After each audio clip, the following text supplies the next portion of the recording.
Hello friends, পরীক্ষা প্রস্তুতি YouTube চ্যানেলে সকল দর্শক বন্ধুকে স্বাগতম। চলে এলাম আজকে আবার একটি নতুন ভিডিও নিয়ে। আজকে আমি যে সংক্রান্ত ভিডিওটি করেছি সেটি হলো যে 26,000 চাকরি বাতিল সুপ্রিম কোর্টে হয়েছে, তার পরিপ্রেক্ষিতে যে পরীক্ষা নেওয়ার কথা বলা হয়েছে সেই পরীক্ষাতে কারা বসতে পারবে এবং মধ্যশিক্ষা পর্ষদ কী আপিল করলো সুপ্রিম কোর্টে এবং এসএসসি বা কী জানাচ্ছে, এই নিয়েই আজকের ভিডিও।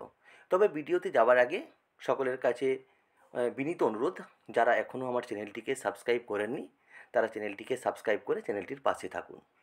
বিভিন্ন ধরনের চাকরির খবর সংক্রান্ত ভিডিও পেতে এই চ্যানেলটির উপর ভরসা রাখতে পারেন এবং তথ্য সঠিক পেতেও এই চ্যানেলটিকে সাবস্ক্রাইব করতে পারেন। দেখুন, আজকে আমি যে ভিডিওটি করব খুব সংক্ষেপে, খুব কম সময়ের ভিডিও আমি করছি। টাইমটা খুবই কম, আমি একটু জানিয়ে দিচ্ছি। যেহেতু যে অ্যাপিলটা মধ্যশিক্ষা পর্ষদ সুপ্রিম কোর্টে করেছে সেটা মূলত যে যে কথাটা বলেছে সেটাই আজকে আমি বলে দিচ্ছি। একটু পড়ে দিই, জিনিসটা আর পরিষ্কার হয়ে যাবে। সেটা হলো, দেখুন, যে পিটিশনার হয়েছে সেটা হচ্ছে West Bengal board of secondary education, আর রেসপন্ডেন্ট আছে বৈশাখী ভট্টাচার্য চ্যাটার্জি।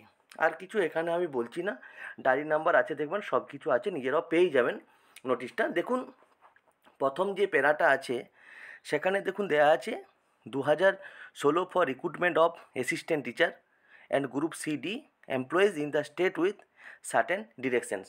এটা একটা প্রসেস দিয়ে একটা প্রথম প্যারাতে দেয়া আছে।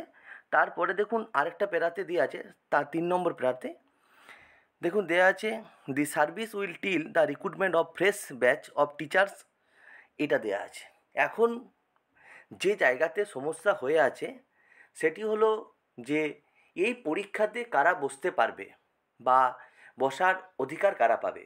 শুধুমাত্র 2016 সালে যারা পরীক্ষা দিয়েছিল তারাই কি পাবে, না যারা 2016 সালের পরে অ্যাপ্লাই করার জন্য রেডি ছিল, অর্থাৎ বিএড কমপ্লিট ছিল, তারাও পাবে, অর্থাৎ বিএড যাদের কমপ্লিট হয়ে গেছে।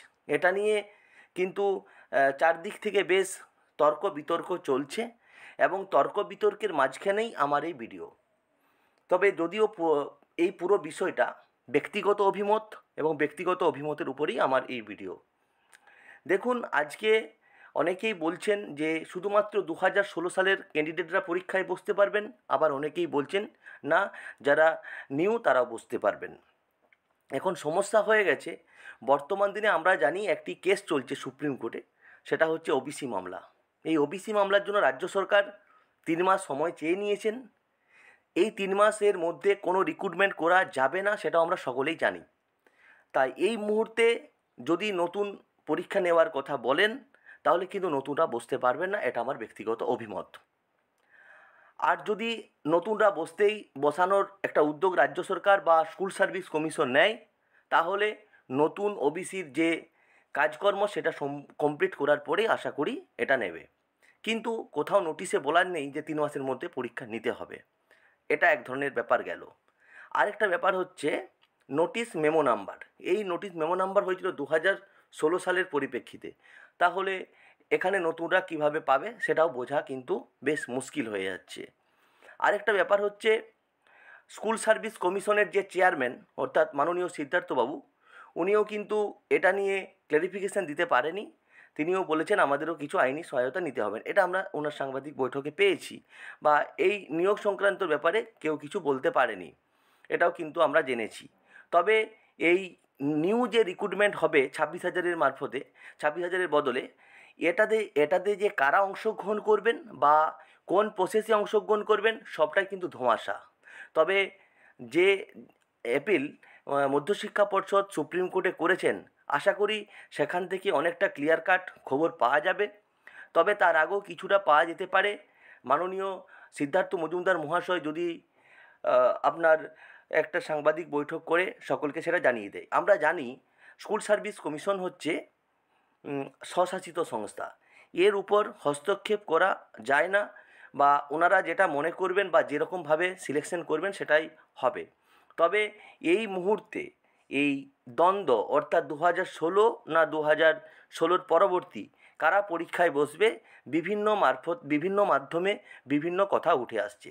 তবে আমার যতটুকু মনে হয় যদি এটা সকলকে বসতেই দিতে হয় তাহলে কিন্তু ওবিসি মামলার আগে ফয়সালা করতে হবে। তার কারণ ওবিসি মামলা ঝুললে সেটা কিন্তু নতুনভাবে বিজ্ঞপ্তি বের করা যাবে না বলে আমার মনে হয়। তার কারণ ওবিসির যে ক্রাইটেরিয়া বা যে ক্যাটাগরি, সেই ক্যাটাগরি কিন্তু নতুন ক্ষেত্রেও প্রযোজ্য হবে। আরও একটা এই জায়গাতে ব্যাপার আছে, সেটা হচ্ছে সিট সংখ্যা। অর্থাৎ সেই মুহূর্তে, সেই সময় যখন রিক্রুটমেন্ট হয়েছিল, সেই রিক্রুটমেন্ট আর আজকে যে 10 বছর রিক্রুটমেন্ট হয়নি, সেই রিক্রুটমেন্টের সিট সংখ্যা কি এক থাকবে? যদি এক থাকে তাহলে 2016রা কোথায় ফেসিলিটি পাবে? এটাও কিন্তু বিভিন্ন জায়গাতে উঠে আসছে বা বিভিন্ন মাধ্যমে কথা হচ্ছে। আর যদি নতুনরা রিক্রুটমেন্টে বসার সুযোগ পায় তাহলে হিউজ সংখ্যক সিট বানানোর অনুরোধ রাখবো রাজ্য সরকারের কাছে। কারণ রাজ্য সরকারই পারে এই নতুনদের এবং পুরনোদের মিলে একটা হিউজ সংখ্যক সিট বাড়িয়ে দিলে অনেক ছেলেমেয়ে নতুনরাও যেমন পাবে এবং পুরনোরাও সেখান পাবে। আরও একটি সমস্যা উঠে আসছে, সেটি হলো অ্যাকাডেমিক স্কোর। অ্যাকাডেমিক স্কোর প্রথমত যারা নতুন তাদের ক্ষেত্রে অ্যাকাডেমিক স্কোর অনেকটাই বেশি, আর যারা পুরনো তাদের ক্ষেত্রেও অ্যাকাডেমিক স্কোর অনেকটাই কম। যারা পুরনো আছে তাদের কম হয় স্বাভাবিক। তাহলে এখানেও কিন্তু দ্বন্দ্ব লেগে যাচ্ছে। তাহলে পুরোটাই নির্ভর করছে স্কুল সার্ভিস কমিশনের উপর। হ্যাঁ, তবে একটা বিষয় আমার ব্যক্তিগত অভিমত, এটা বলা যেতে পারে যে নতুনভাবে যদি রিক্রুটমেন্ট করা হয় তাহলে যদি হয়তো নতুনদের জন্য একটা প্রচুর পরিমাণে ভ্যাকেন্সি দিয়ে দেয়, আর যে ভ্যাকেন্সিটা আছে, প্রচুর পরিমাণে ভ্যাকেন্সি আছে আমাদের রাজ্যে, আর পুরনোদের জন্য যে ভ্যাকেন্সিটা ছিল সেটার মধ্যে যদি হয় তাহলে আশা করি দ্বন্দ্বটা থাকবে না। তবে সেটা সম্পূর্ণ নির্ভর করছে স্কুল সার্ভিস কমিশনের উপর, রাজ্য সরকারের উপর, মধ্যশিক্ষা পর্ষদের উপর এবং সর্বোপরি সুপ্রিম কোর্টের যে অর্ডার তার উপর। এখন দেখা যাক সুপ্রিম কোর্ট কী অর্ডার দেন বা সুপ্রিম কোর্ট এই পয়েন্টের কী বিস্তারিতভাবে জানিয়ে দেন, সেই অনুযায়ী পরীক্ষা হবে বলে আশা করা যায়। যে যতই বলুক না কেন সেই অনুযায়ী পরীক্ষা হবে না, বিভিন্ন জায়গাতে যতই তর্ক বিতর্ক চলুক না কেন হবে না, কারণ সম্পূর্ণ নির্ভর করছে এটা সুপ্রিম কোর্টের উপর। ধন্যবাদ সকলকে। নতুন কিছু খবর পেলে অবশ্যই আপনাদের সামনে তুলে ধরবো। তবে চ্যানেলটির সঙ্গে থাকুন, পাশে থাকুন, এটাই অনুরোধ করব।